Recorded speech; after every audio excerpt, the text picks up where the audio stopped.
Alhamdulillah Rabbil Alameen, we are witnessing the best days of the year. Alhamdulillah Rabbil Alameen. And as our Prophet ﷺ told us that there is no deeds, there are no days in the year in which good deeds are more beloved to Allah subhanahu wa ta'ala than these days. And subhanAllah, to the extent that when he was asked by the companions, O Messenger of Allah, even striving for the sake of Allah subhanahu wa ta'ala, he said yes. Even striving for the sake of Allah subhanahu wa ta'ala, except for a man who went out of his home with both himself and his wealth, and he never returned back. So he spent all of his wealth for the sake of Allah subhanahu wa ta'ala, and then he martyred. Like he became a martyr. So he gave the most precious thing that he has for the sake of Allah subhanahu wa ta'ala, which is his own soul. So may Allah make it easy for us to capitalize and capture the most out of these first 10 days of Dhul Hijjah. وَالْفَجْرِ وَلَيَالٍ عَشْرٍ. Allah subhanahu wa ta'ala made an oath with the 10 nights and the 10 days. And the scholars are saying that Layalin Ashr, this is referring to the first 10 days of Dhul Hijjah. And some of them said that these are the last 10 nights of Ramadan. And between the two of them, the scholars are converging to the first 10 days of Dhul Hijjah having the first daytime of the year, and then the last 10 nights of Ramadan having the best night time of the year. Because in Ramadan, you have one night that is better than 1,000 months, more than 1,000 months, which is the night of power, while in the first 10 days of the Hijjah, you have the day of Arafah, which is the best day ever that sun would rise in. Our topic today is a very interesting one. And subhanAllah, when Dr. Ahmed was describing to me his vision around this, it's a very needed one and a very timely one. We all kind of know about the Sunnah, and we study the Sunnah, and we listen to a hadith of the Prophet ﷺ, and we listen to what the Prophet ﷺ has said or have done or has confirmed, and this is the comprehensive meaning of the hadith of the Prophet ﷺ. And these ahadith are covering almost every single angle in our life. Because Allah subhanahu wa ta'ala is describing the Prophet ﷺ as mercy to mankind. وَمَا أَرْسَلْنَاكَ إِلَّا رَحْمَةً لِلْعَالَمِينَ. Sallallahu ala Muhammad sallallahu alayhi wa sallam. So, given that he is a mercy to mankind, then Allah subhanahu wa ta'ala has ordained, or out of Allah's wisdom, that the Prophet ﷺ did cover to us every single aspect of our religion. And given that we believe that our religion is a way of life, then the Prophet ﷺ did cover every aspect of life as per the believer is interested. So this means that, as our mother Aisha was describing the Prophet ﷺ, that he used to be a Quran walking on earth. He did embody Quran. He did exemplify Quran. He did show us the role model. That's why Allah subhanahu wa ta'ala is saying in the Holy Quran, لَقَدْ كَانَ لَكُمْ فِي رَسُولِ اللَّهِ أُسْوَةٌ حَسَنَةٌ. You indeed had in the Prophet, alayhi salatu wasalam, sallallahu ala Muhammad, sallallahu alayhi wasallam. And let's have a habit that we will mention the name of the Prophet ﷺ a lot. So, inshallah, this would be a counter for having good deeds. So, sallallahu ala Muhammad, sallallahu alayhi wa sallam. So, if the Prophet ﷺ has been designated and described by Allah subhanahu wa ta'ala as the role model, and subhanallah, everyone in this life needs a role model, needs someone to go after, to go on his or her footsteps.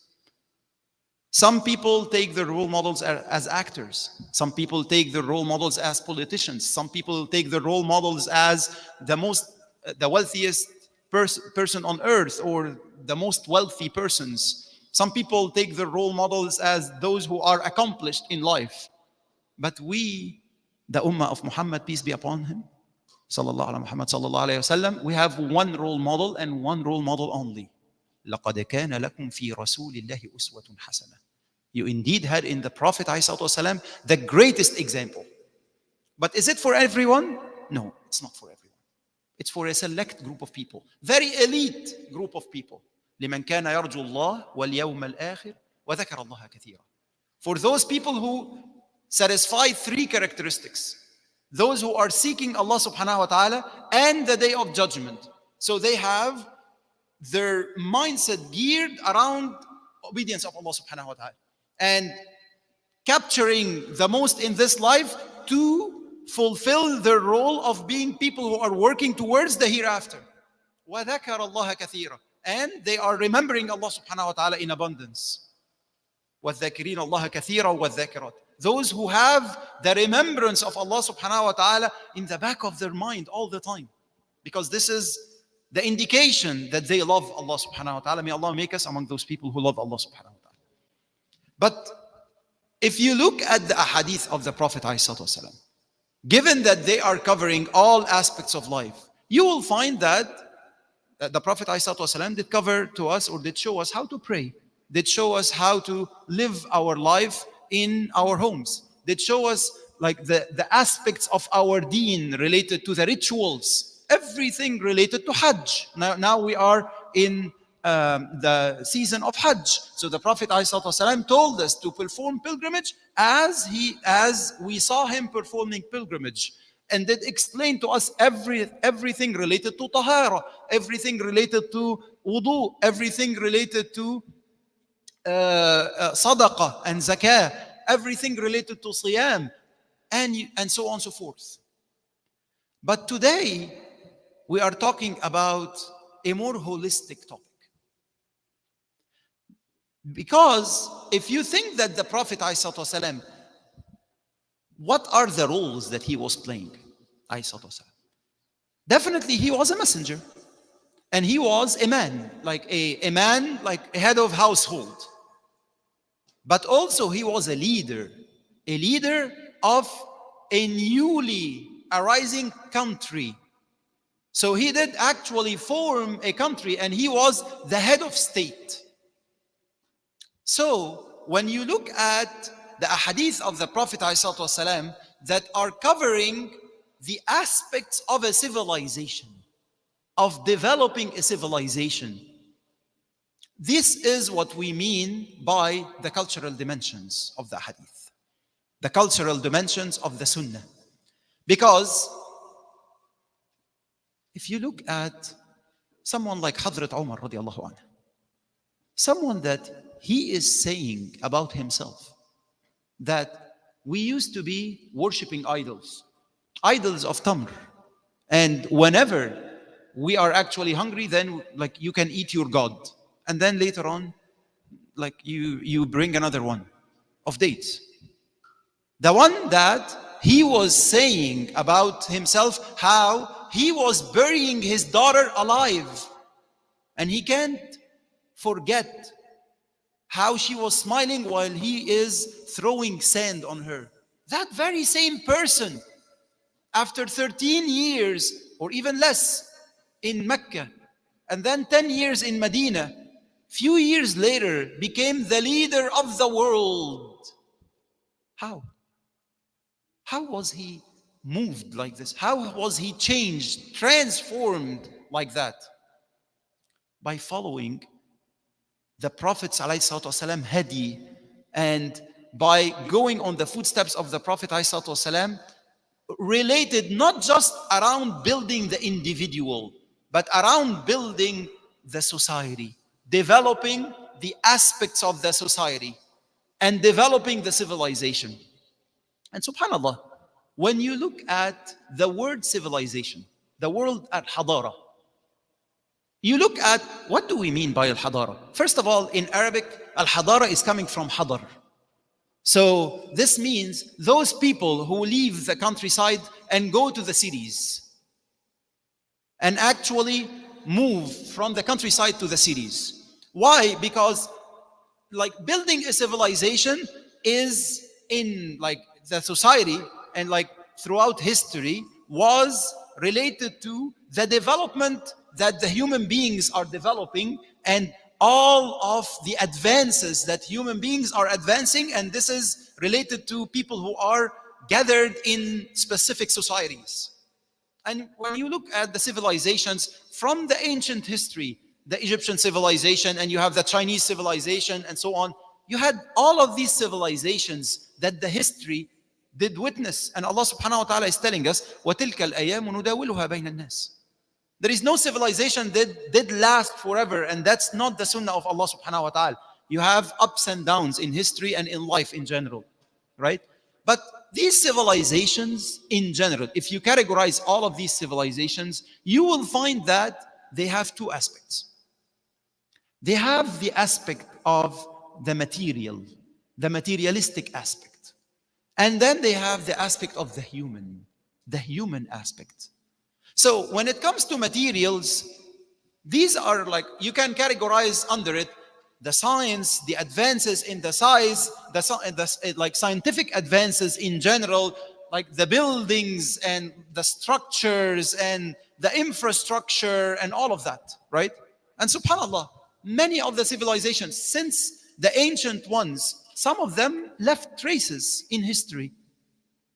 And like if you go to Egypt, you will see traces of the Egyptian civilization. If you go to Rome, the Roman Empire, if you go to China, the Chinese civilization, and so on. Even in Timbuktu in Africa, and so on and so forth, right? But how about the Islamic civilization? The Islamic civilization is worrying about the human aspect. Is worrying about the human because for us, we believe in the value of the human being. And that's why the Prophet ﷺ did worry about elevating the level of the human. Allah subhanahu wa ta'ala is saying, وَلَقَدْ كَرَّمْنَا بَنِي آدَمَ. And we have elevated the status of human being. And that's why if you look at what differentiates the civilization, the Muslim civilization, it's actually valuing the human being. In many of the previous civilizations, you have the women, for example, used not to inherit. The women used not to, there was no cap on the number of women that any man can marry. The women do not have an actual possession that is independent of the man. So they cannot own something, they cannot own their own wealth, and so on. Many civilizations were like this. But Islam elevated the human being and elevated the status of the man and the woman. So our goal here, inshallah, over the upcoming, in this series, is to actually go through how the Prophet ﷺ did focus on the human element and did elevate the human being. And subhanAllah, today, I wanted to start with a very short hadith. But actually, it's a hadith that is extremely telling. You know the Prophet ﷺ, if you can categorize the life of the Prophet ﷺ, it is split into two eras, right? The era of Medina and the era of Mecca. The era of Mecca is an era of struggle, an era of building the character of the humans around him, around the Prophet ﷺ. Era of making sure that they are enduring men, making sure that they are robust. That's why the Quran in Mecca, you will find that Quran in Mecca is always talking about creed, al-aqidah, Allah, the meaning of Allah subhanahu wa ta'ala, how to worship Allah subhanahu wa ta'ala alone, tawheed, negating the whole worshipping of idols and so on. The era of Medina, on the other hand, this is the era where the Prophet ﷺ did actually play that role of a head of state. Because since the migration of Medina, the new state was founded, the Muslim state, the first state ever that was witnessed truly applying Islam. And if Allah subhanahu wa ta'ala talks about like Muslims, كنتم خير أمة أخرجت للناس تأمرون بالمعروف وتنهون عن المنكر وتؤمنون بالله. You have been the best nation, and you will continue to be the best nation that humanity has witnessed.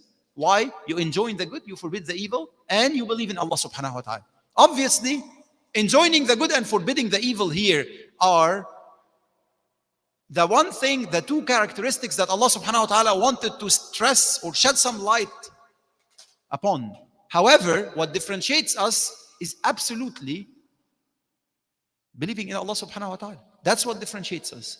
However, here Allah subhanahu wa ta'ala is shedding a light on what makes it unique as an ummah, and part of what makes it unique, what makes the ummah, the Islamic ummah unique, is enjoining the good and forbidding the evil. Al-amnu bil-ma'ruf wa-nahy anil munkar. When the Prophet ﷺ did migrate from Mecca to Medina, one of the very first ahadith that he mentioned in Medina is actually this hadith that has been narrated by Abdullah ibn Salam, that the Prophet ﷺ said, and narrated by Tirmidhi, obviously, Ya ayyuhan nas, O people, afshu salam, wa at'imu at-ta'am, wa silu al-arham, wa sallu bil-layli wan-nasu niyam, tadkhulu al-jannata bisalam. This is a very interesting hadith. You see, like, it's almost 4 orders and 1 consequence. 4 orders and 1 result. 4 orders and 1 reward. And before that, the Prophet ﷺ is addressing who? Ya ayyuhan nas. Now, let's take 2 steps back. Who was at Medina by that time? You had the Prophet ﷺ with al-muhajirin, like those, the migrants coming from Mecca, coming to Medina. And then you had al-Ansar, those people that accepted Islam in al-Medina. But also you had Jews. And you had some disbelievers. So, although minority. So, this is a mixed society. I'm not talking here about a Muslim-only society. Wasn't like that till this point. At this stage, when the Prophet ﷺ migrated, so the Prophet ﷺ is playing a role of the head of state of a heterogeneous society. So that's why the Prophet ﷺ in this hadith, the first thing that we would need to stop at, which is addressing who? Did he address ﷺ human being, like all the people? Or did he address Muslims only? No, the answer here, the Prophet ﷺ is addressing everyone in the society. And this is what makes, because he is the head of state and he is addressing everyone in the society, then whatever he is talking about is almost the constitution that will actually dictate how this society behaves.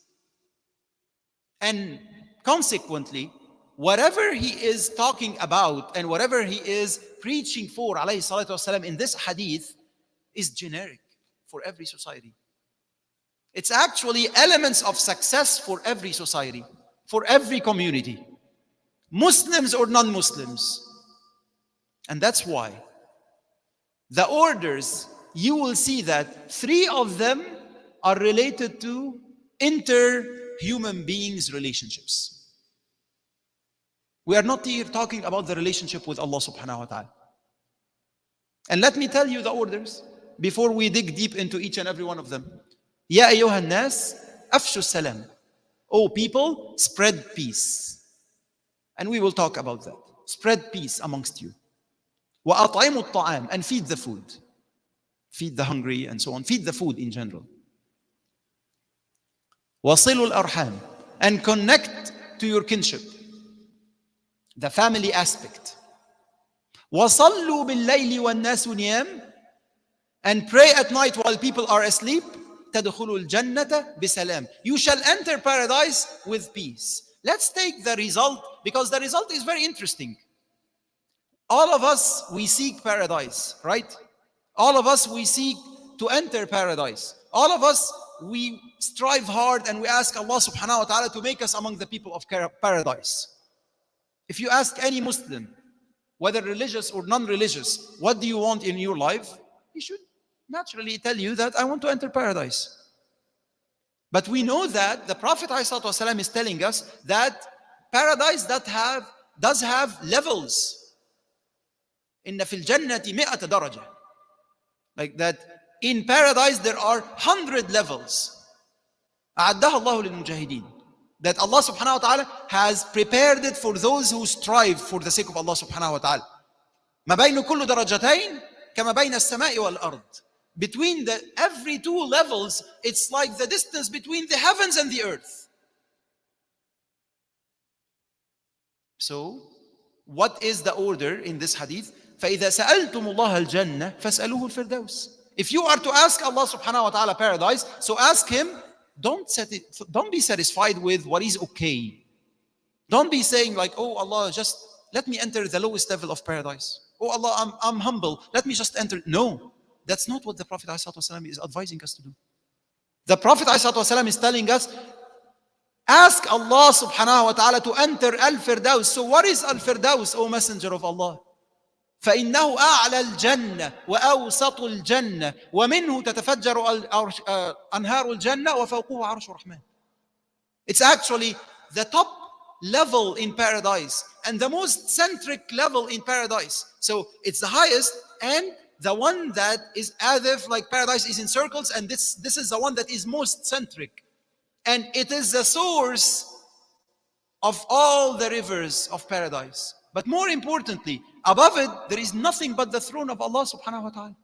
May Allah make us among the people of paradise. So we are here talking about the company of the prophets and the martyrs and the company of Muhammad, peace be upon him. What else? What else do we need? So, and we know, so this is one aspect. The other aspect is that we know that in another hadith, in a very long hadith, the Prophet ﷺ explaining to us that for the day of judgment, like some people, the day of judgment will have, all of us will go through sirat. And some of us will go through the sirat like a rih, like wind. Some of us will go through the through the sirat like riding a horse, a very, very fast horse. Some of us will go through on the sirat, which is the very thin bridge, which is sharper than the sword. And some of us will go on it walking, like running and walking, and some of us will go crawling, and some of us will be going, may Allah protect us, and will be falling in hellfire, and then returning back and falling again in hellfire. Subhanallah. For some people, it will be horrible. And also for some other people, the day of judgment will be almost like 2 rak'ahs. And for some people, the day of judgment will be like as if they are sitting and reading Quran. It depends. So, if the Prophet ﷺ is telling us in the hadith, you shall enter paradise with peace. What does this mean?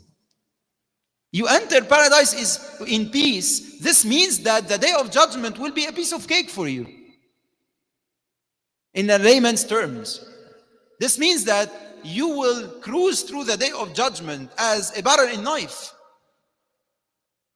This is what it means. So who doesn't want to enter paradise in peace? وَسِيقَ الَّذِينَ اتَّقَوْا رَبَّهُمْ إِلَى الْجَنَّةِ زُمَرًا. Those people who were pious of Allah subhanahu wa ta'ala shall be driven, shall be guided to paradise in groups. حتى إذا جاءوها وفتحت أبوابها وقال لهم خزنتها سلام عليكم طبتم فادخلوها خالدين. Whenever they reach it and the doors are opened and the gatekeepers of the doors, they will tell them سلام عليكم طبتم فادخلوها خالدين. So peace be upon you and you shall enter paradise eternally. This is entering paradise in peace. Now, if we are now in agreement that we all want to be among the people of paradise, we all want to be among the people of Jannat al-Firdaus, may Allah make us all among them. We all want to enter paradise in peace. Now, what are these orders? Let's talk about these orders in depth.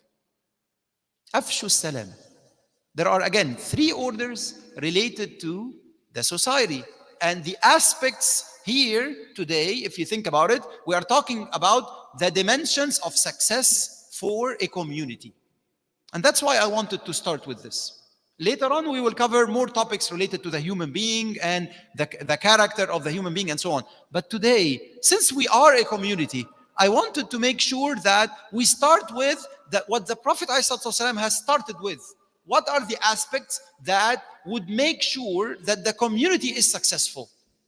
And this is, again, applicable, some of them, as you will see, applicable to any community. But obviously, we are looking at the Muslim community.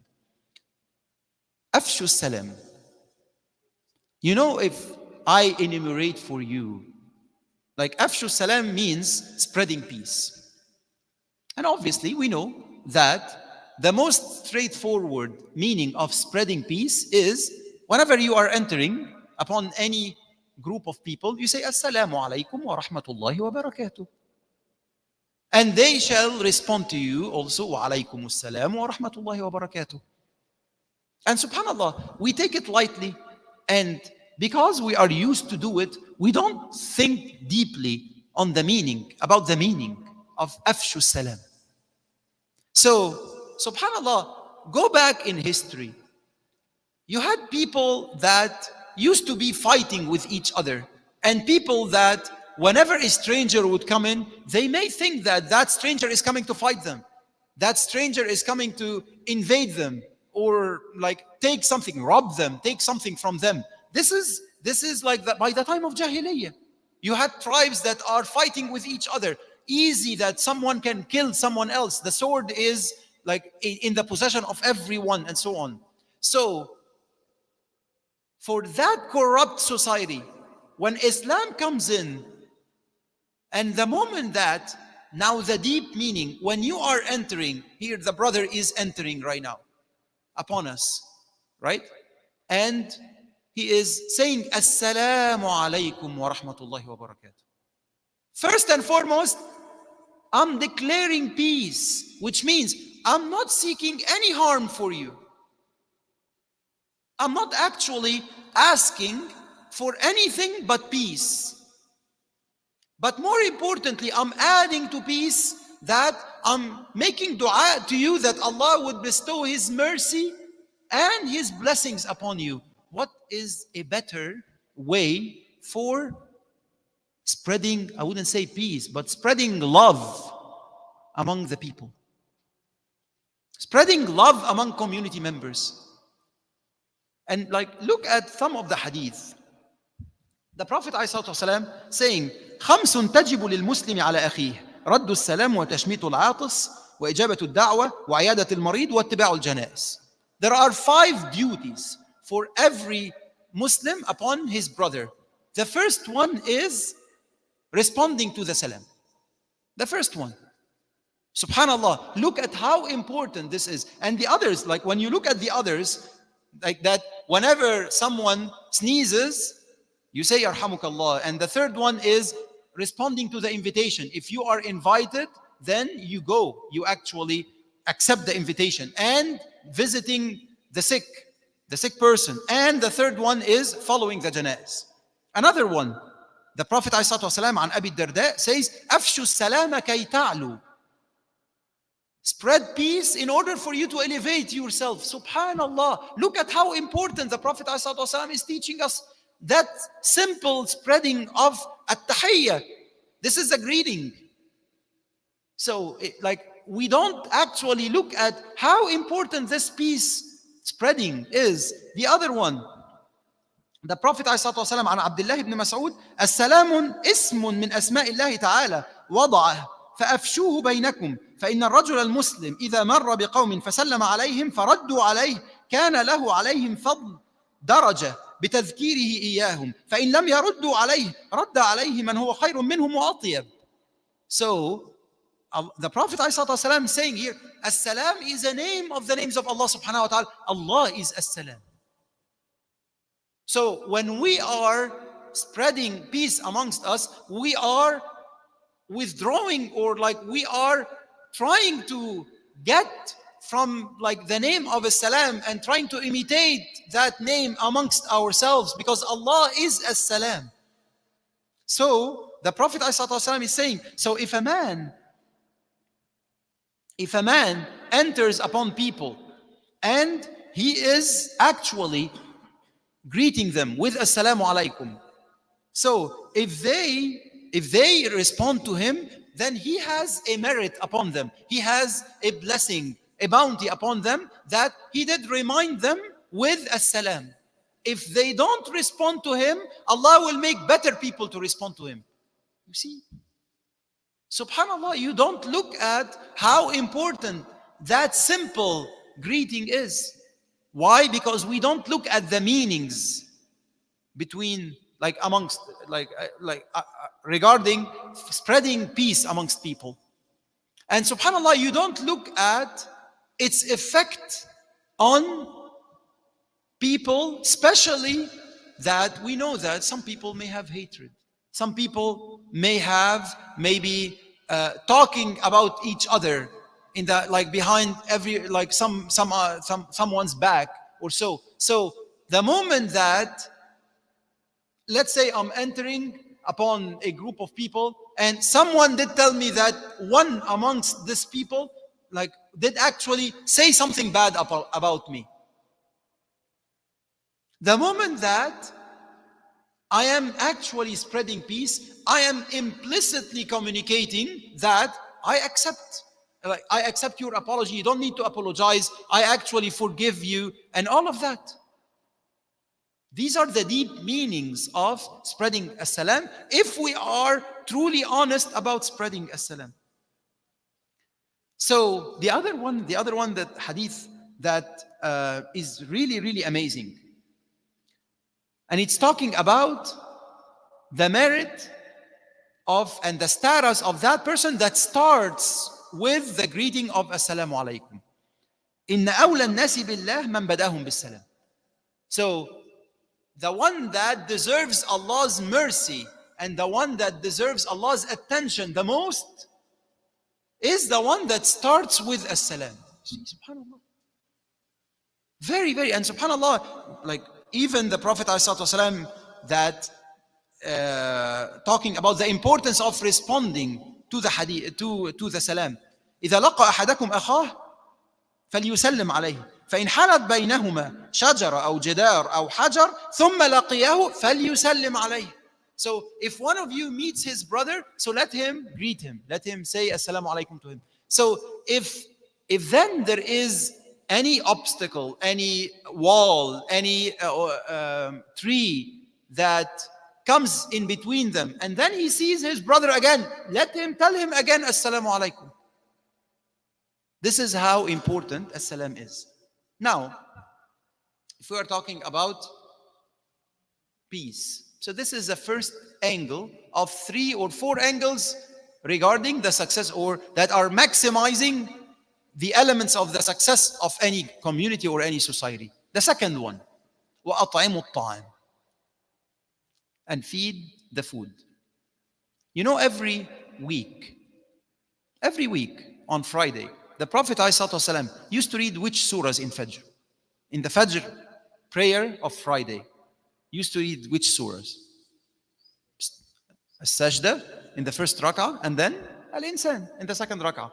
In Surah Al-Insan, when Allah subhanahu wa ta'ala describes Al-Abrar, those people who are the most pious, Allah subhanahu wa ta'ala is giving them one very important characteristic.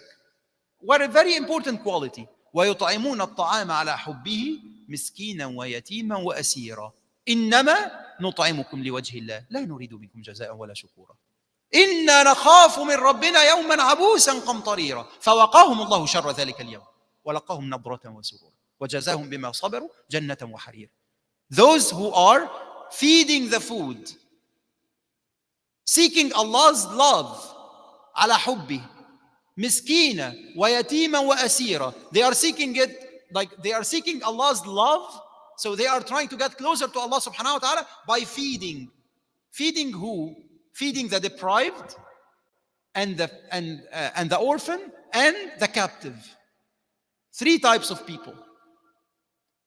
So here Allah subhanahu wa ta'ala is talking about those people who are in need. In a sense that these people are in need for food. And why food?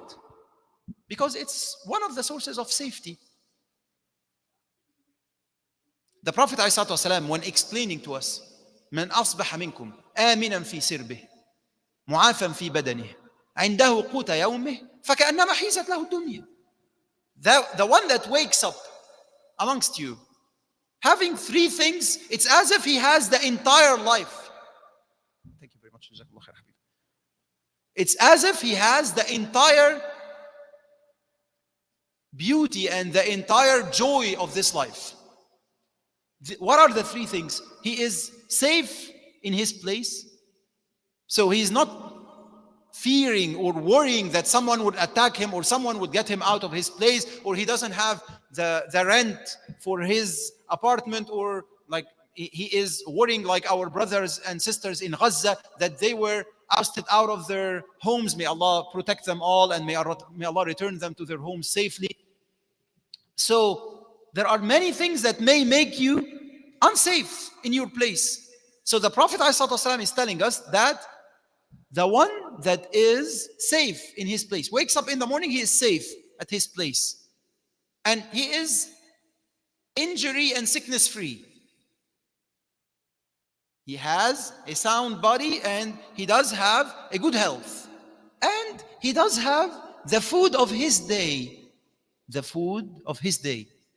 It's as if he has all the aspects of joy in this life. Subhanallah. Sallallahu ala Muhammad sallallahu alayhi wa sallam.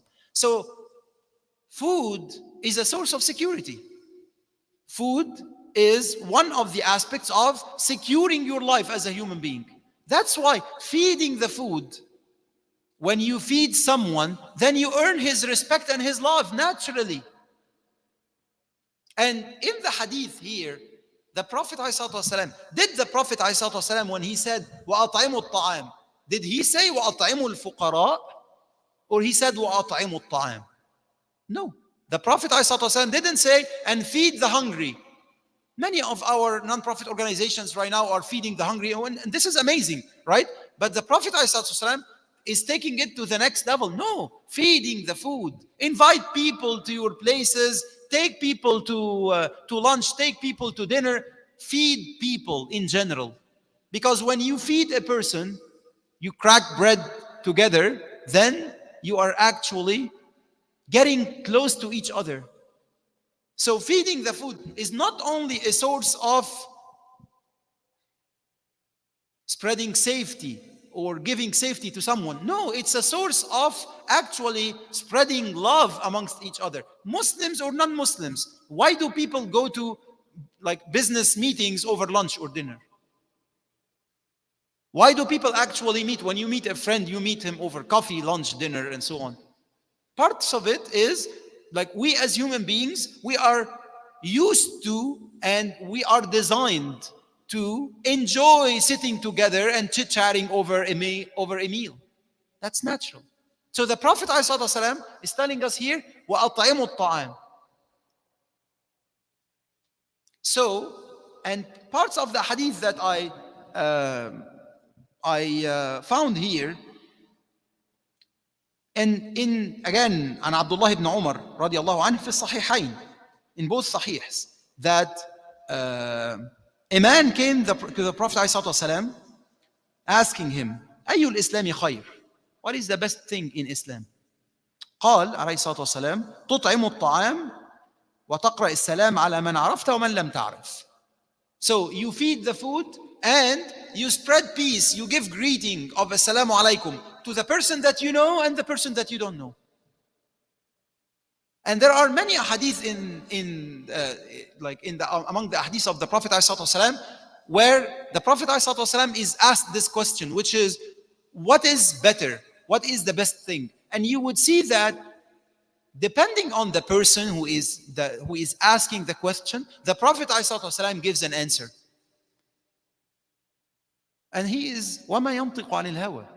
Like the Prophet ﷺ is not saying anything out of his own mind. He has a revelation all the time. So when you find that form of a question and answer, that what is best, you quickly understand which deed is best or more beloved to Allah. And it came in many ahadith, that you will realize, you immediately understand that the answer is relevant and relative to the actual person who did ask the question. But also, when you look at the aggregation of all of these ahadith, they will tell you fada'ilul a'mal, all of the good things that whenever you do, you are doing the best things ever. So one thing here is that, like, what is the best one? What are like some of the best deeds in Islam? You actually feed the food, and you spread peace to the ones that you know and the ones that you don't know. In another hadith narrated by Abu Huraira, and it's in Al-Bayhaqi, أي الأعمال أفضل? What are the deeds among the deeds? What are the deeds that are the best? So the Prophet ﷺ said, أن تدخل على أخيك المسلم سرورا أو تقضي عنه دينا أو تطعمه خبزا. So the Prophet ﷺ in another hadith was asked, which deeds are the best? So the answer was three things: that you shall bring joy to any of your brothers, or you fulfill a debt that he is indebted for, or so you carry a debt, you pay off a debt for your brother, or like the third one is, and you feed him some bread. Again, breaking some bread with him. You feed some bread. You feed him some bread. And narrated by Imam Ahmed that the Prophet ﷺ said, إن في الجنة غرفة يرى ظاهرها من باطنها وباطنها من ظاهرها أعدها الله لمن أطعم الطعام وألان الكلام وتابع الصيام وصلى والناس نيام. That there is a very special room or state in paradise, that like its inside can see its outside, and its outside can see its inside. And so it's a very special one. And Allah subhanahu wa ta'ala has prepared it for that person who is feeding the food and who is soft in his speech. He is not actually harsh with people. And he is frequently performing qiyam and fasting a lot, and he is praying at night while people are asleep. So here we are talking about two aspects. The first aspect is spreading peace. The second one is what? Providing food. So what is the third one? What do you expect? The first two, where are they related to specific groups of people? Like, are they related, like we are talking here about people that are related to you, like your family, for example, or so? No, they are generic. They are generic. Talking here about your relationship with any group of people, any group of society members, any group of community members. It's not specific to those who are connected to you. So what is the third aspect that is extremely important? Family. Kinship. Because a society is nothing, or any community is nothing but a group of families that are together, living together. And parts of the chaotic aspects of the Western civilization is demolishing the family values. We live it. Living in the Western society, we see it, we live it, we see the effects of it, and decade after decade, it's becoming worse and worse. The value of the family and the actual demolishing of that value. So, subhanallah, the third aspect of the civilization that the Prophet ﷺ did actually cover here is wasilul arham, and connect to your kinship. So subhanallah, we are here talking about spreading peace and feeding the food amongst all of the community members. But the third one here is, and connect to your kinship and elevate the value of your family members and your extended family members. And subhanAllah, if you look at how this is relevant to our day and age right now, Allah subhanahu wa ta'ala says in the Holy Quran, talking about the family in general. Allah subhanahu wa ta'ala says in the Holy Quran, وَبِالْوَالِدَيْنِ إِحْسَانًا. And you need to be good to your parents, and we all know this. And the second, where Allah subhanahu wa ta'ala says in the Holy Quran, يا أيها الذين آمنوا قوا أنفسكم وأهليكم نارا وقودها الناس والحجار عليها ملائكة غلاظ شداد لا يعصون الله ما أمرهم ويفعلون ما يؤمرون.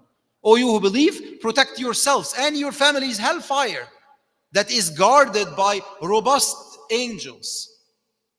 And this hellfire is fueled by both people and rocks. May Allah protect us all. Say Ameen. And it's guarded by angels that do not disobey Allah subhanahu wa ta'ala in anything that He has ordained them to do. So it's your role is to protect your family from hellfire, yourself and your family. And subhanAllah, when you look at the holistic meaning of what the Prophet ﷺ indicated here, again, as a man, like here again, we are talking about a head of state addressing all people. We are not talking about the Messenger ﷺ addressing Muslims, because this is the first hadith or the first khutbah in Medina addressing Muslims and non-Muslims. So the Prophet ﷺ is here stressing upon the importance of the family in making sure that the community and the newly founded society is cohesive and it's well connected. And subhanAllah, here I didn't want only to focus on the family, but to focus on another aspect, which is I'll just touch upon. Connecting to the kinship means that when you connect to someone, means that like there was something broken and you are connecting to it. Like, so there is something that was broken and you are actually, or that is cut and you are connecting it. That's the meaning of connecting. Silu. Like you are connecting between two things and naturally they were broken. Right? So here, the Prophet ﷺ is indicating that it's extremely important for us to actually make sure that we start with connecting to our kinship. In other words, the best amongst any two is the one that actually starts with asking about the other, especially around the kinship, and especially when talking about extended family. And all of us are in this position, where all of us, we would have extended family in other cities, in other countries even. And subhanAllah, you see, life does have lots of things that are taking you left and right, and you become very busy, and then eventually your kids don't know their extended family at all, especially if they are back home, whatever home is. But another aspect which is very important, which is connecting the people whenever a problem happens amongst them. And this is another aspect that the Prophet ﷺ focused on tremendously. That whenever إِنَّمَا الْمُؤْمِنُونَ إِخْوَةً فَأَصْلِحُوا بَيْنَ أَخَوَيْكُمْ. Indeed, the human beings, like the believers, are brothers and sisters. So always try to solve any disputes amongst your brothers. And Allah subhanahu wa ta'ala says in the Holy Quran, لا خير في كثير من نجواهم إلا من أمر بصدقة أو معروف أو إصلاح بين الناس. That most of that, any kind of speech that they have, and in particular the secret speech and so on, is forbidden, except those people that are trying to fix the problems amongst the society members and among the people. And subhanAllah, the Prophet ﷺ told us here in a hadith, again talking about the aspects or the elements of the success of the society, that it's forbidden upon any man to actually لا يحل لرجل أن يهجر أخاه فوق 3 ليال. That it's forbidden on any man to actually have a problem with his brother that results in a disconnect between the two more than 3 nights. More than 3 nights. فيعرض هذا ويعرض هذا وخيرهما الذي يبدأ بالسلام. So they will come together, each one of them would share, why am I having a problem with you? And the best amongst them is the one that starts with peace. This is what the Prophet ﷺ telling us. And the Prophet ﷺ عن أبي هريرة, another hadith, تفتح أبواب الجنة يوم الاثنين والخميس ويوم الخميس فيغفر لكل عبد مسلم لا يشرك بالله شيئا إلا رجلا كانت بينه وبين أخيه شحناء فيقال أنظروا هذين حتى يصطلحا أنظروا هذين حتى يصطلحا. So, and this is narrated by Muslim, that the doors of paradise are open widespread on 2 days, on Monday and on Thursday, the 2 days that the Prophet ﷺ used to fast. So every servant, every Muslim servant that does not associate partners with Allah subhanahu wa ta'ala would be forgiven, except for 2 people who had a problem amongst them. So, like, there is a caller that would say, wait on these people, wait on these 2, so do not forgive them, do not forgive them.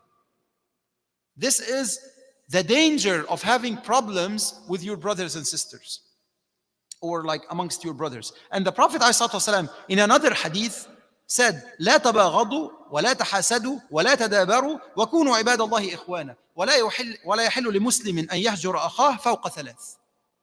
Don't have hatred amongst each other. Don't actually envy each other, and don't talk on like behind the backs of each other, and be the servants of Allah subhanahu wa ta'ala, brothers to each other. And it's forbidden on any Muslim to have a hatred or have a clash with his brother, have a disconnect with his brother more than 3 days. So subhanallah, when you look at even the extent that the Prophet ﷺ told us that ليس بالكاذب من أصلح بين الناس فقال خيرا أو نمى خيرا. It is forbidden to lie. Normally it's forbidden to lie.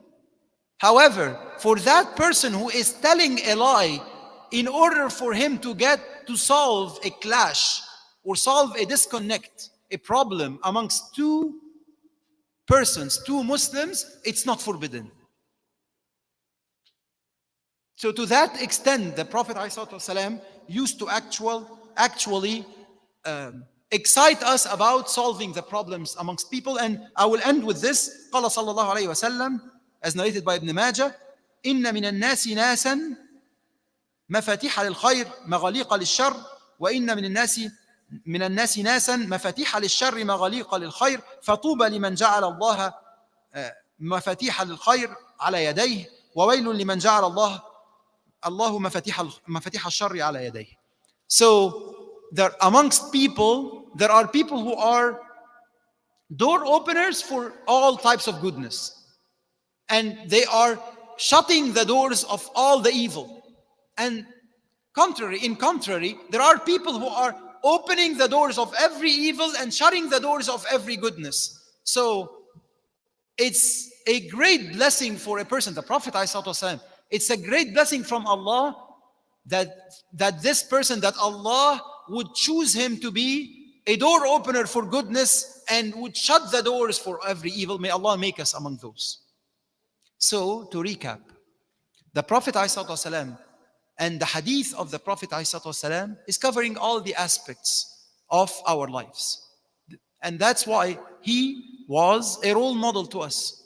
And it's covering all the aspects of our religion. But in this series, inshallah, we will be trying to cover the aspects of the civilization, the Muslim civilization, the cultural dimensions. And today we were going through the first one of these aspects, which are the elements of success of the Muslim society in general. And as simple as they may look, but the Prophet ﷺ informed us, as he did inform the newly founded society in Medina, that there are 4 elements of success for the Muslim society, which are 3 of them. We did focus on 3 of them, which are related to the cross-people relationship, which are spreading peace and feeding the food and connecting to the kinship. And the 4th one is related to your relationship with Allah subhanahu wa ta'ala. And the consequence or the result is that we shall enter paradise with peace. Inshallah, we ask Allah subhanahu wa ta'ala to accept from all of us. And inshallah, we will be continuing in the next, like every Friday, inshallah, throughout the summer, we will be continuing to cover the different aspects of the civilization as has been told us and has been educated to us by our beloved Prophet عليه الصلاة والسلام. أقول قولي هذا وأستغفر الله لي ولكم وجزاكم الله